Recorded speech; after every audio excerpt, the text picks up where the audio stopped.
హరే కృష్ణ. నవవిధ భక్తి మార్గాలలో చివరిది 9వది ఆత్మ నివేదనం.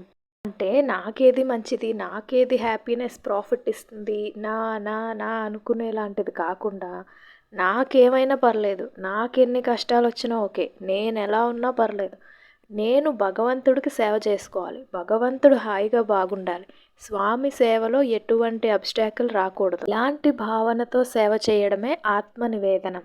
సపోజ్ నాకు నాన్ వెజ్ ఇష్టం, టేస్టీగా ఉంటుంది, ఇంద్రియాలు సాటిస్ఫై అవుతాయి, అలా కాదండి ఆలోచించేది. స్వామికి ఇష్టం లేదు కదా జీవహింస, స్వామి మనసు కష్టపెట్టొద్దు.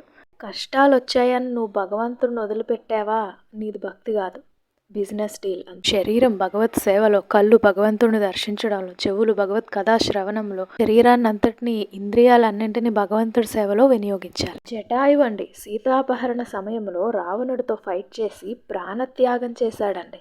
అది ఆత్మ నివేదన అంటే. బలిచక్రవర్తి తనను తాను కంప్లీట్గా అర్పించేసినందుకు గాను భగవంతుడు తనకి సుతల్లోకాన్ని ఇచ్చి, భగవంతుడే స్వయంగా బలిచక్రవర్తి యొక్క గేట్ కీపర్గా మారిపోయాడండి. సర్వస్వాన్ని అర్పించేసి ఆత్మ నివేదన చేసిన భక్తులకి భగవంతుడే స్వయంగా దాసుడైపోతాడండి.